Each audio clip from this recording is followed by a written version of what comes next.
Okay. Okay. I'm Susan Feagin, and we're here to talk about floofing. So I brought in some samples of my art that is screen printed slabs that I make into these pots. Ta-da, I have this piece.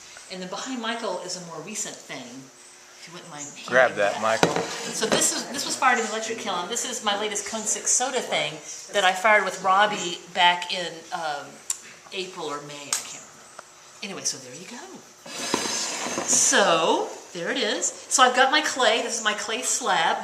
This is the Loafer's Glory stoneware, which you all know, that I fired to Cone 7, 8-ish, but it's a Cone 10 thing. So I have this nice slab that I made, and then I like to print with colored slips. So I have my collection of slips that I brought from home. And so what I do is, I'm sure you do this with your own work as well, I have my bucket of dry mixed slip, and I just measure out 500 grams per container, and then I add mason stains and colorants to get various colors. So here I have my copper, so I have that. So I brought this in and some newspaper things, and then I brought in some of my screens to show you what they look like. And obviously this was made in a machine, right? Like, we can't do this here. But I wanted to show you what I have.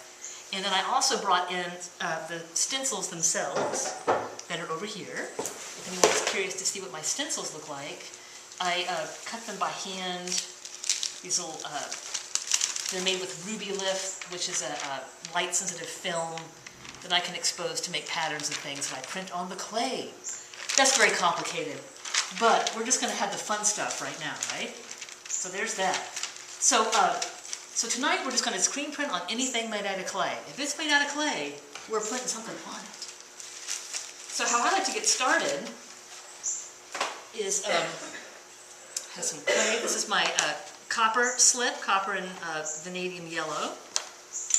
And I have all these pieces of newspaper. And I learned how to do this on a video, actually. On YouTube? Well, actually, no. It was an actual VHS cassette. Oh my God. I know. How old are you? I'm 42. Oh my God. But it was made by this guy, Mitch Lyons, who lives in Philadelphia, who is a clay mono printer. And so this is sort of from his technique. So all I did is I just painted the slip, and my slip's really thick. It's way thick. And I painted it on this piece of newsprint. And with my little roller thingy, I can transfer this color to my clay slab. And as you can see, it's picking up from previous printages, like I save these pieces of newspaper over and over again until they fall apart. And so you get residual from the last one. Yeah, which is kind of interesting. Yeah.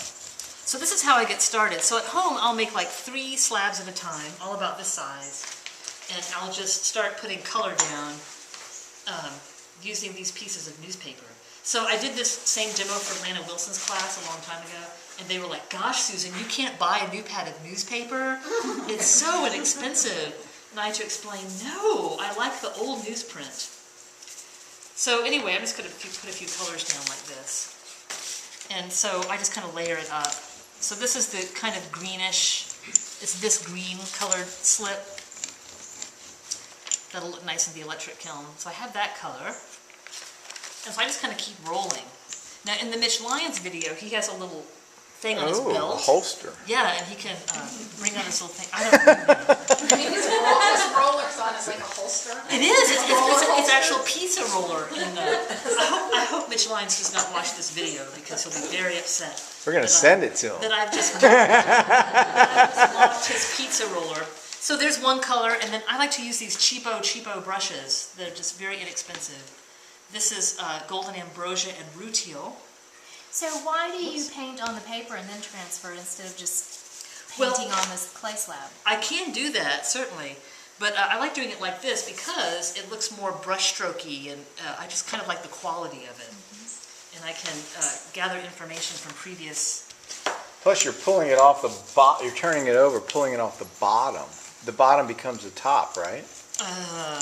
Sure. Well, I guess so, yeah. Or vice versa. But that is sort of the mono printing process. But I just kind of like the quality that it'll leave behind. Like I can't do that with a brush. Yeah. And so I'm trying to get these it's like kind peeled of... paint and stuff. Yeah. So I kind of like that automatic look.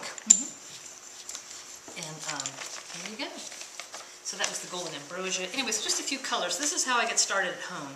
So I'll layer it up with like yellows and pinks and blues and all kinds of stuff. And you can sort of tell, but sometimes you kind of can't tell. I don't know, whatever. Anyway, I feel like it adds depth and makes the colors. All right, so I do all of that. Ta-da! Do you write like the words with like? Do you draw them on? I do. Pencil or something? Or? I do. So, like for example, okay, I showed you my Ruby Lift stencils that I use, but I also can scan stuff on the computer. Well, anyway, I don't have it, but I can scan my handwriting. And so here, for example, is I see. this is my handwriting that I scanned in on the computer, and I printed it out on a acetate transparency. Right. And then that I exposed to this screen. It's a light-sensitive emulsion. So I had the benefit of having this amazing clay studio and this amazing printmaking studio right next door. How convenient! Where would that be? At wonderful Penland. So anyway, so I made this in a light exposure unit. But since I discovered this process, they now invent, or that you can also buy special paper that you can expose in the sunlight. Okay. It's just like it's like photo paper, and you just take it outside. It's called easy screen print paper. And you just take it outside and expose it in the sun and get the exact same thing. So. And then you just print that onto your papers and then over. You Do them can. over. Or you paint it right on the clay. Yeah, I'm going to print this directly on the clay. Oh, okay. So, so sometimes it's kind of not. Well, anyway, back when I was teaching myself how to do this and didn't know any better, I just printed directly on the clay. I didn't know about this whole newspaper thing. I found out about that a little bit later. So when it comes time to do the printing part, the light colors don't print so well. Like they're good for the background, but they fade away in the firing process. So for the printing part, I use darker colors. So I have this brown slip that, I don't have an example of it, but it produces kind of like a sepia tone thing. I have that. And then the black that I use is actually that Amico Lug 1 underglaze that I leave outside in the sun for a bit and let it dry out a little bit, so it's really thick. And I just do a little bit at a time, and there it is. Because it's pre-made, why not use it? Why not? So let me just try printing. And I should wash this off, but I don't. It's okay, we're at home. No one will know. It's just between us. I know. So anyway, but before I do that, I want to say something else that I do. Okay, so I can print on the newspaper. So here's some little floofs that I've made. A floof is one decorative item, incidentally. So here's some floofs. We've got these little flowers that I cut with my Ruby Lift and exposed to the screen. I've got the handwriting that I made, printed out in blue. I'm going to put these... Well, these are things you've already printed on newspaper. Right, I printed these on newspaper like months ago. So you just like keep a selection of these on Yeah, hand? I just keep them on hand. I just have them, and it's really convenient.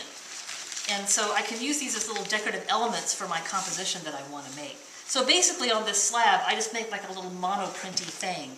And I just kind of follow my instincts. I don't really plan out the composition that much. So, okay, so let's take this little flower guy, and I'm gonna paint slip on it. I'm gonna use this golden ambrosia slip. I'm gonna mess up Robbie's table a little bit. But I'm gonna paint this on here very gloopily. I love these new Ooh, oh crap. Oh, it's ruined. I know, oh You have my to start gosh. over. What? So there it is. Stick it on here. Ta-da. Gloopily. And then with my thing, my Michael Sherrill green rib tool. Is that your sponsor? Yes, sponsored by Michael Sherrill. I can just burnish this down. So this is like very wet clay with slip sticking to slip. And then, let's see, I think I need to get a tool. I have my pen tool here somewhere. Oh, this will work. I can just peel up the paper and my image, my floof, will be on the clay. So this is a lot of fun. And there it is. So now it too has that kind of like aged kind of wallpapery type feel, which is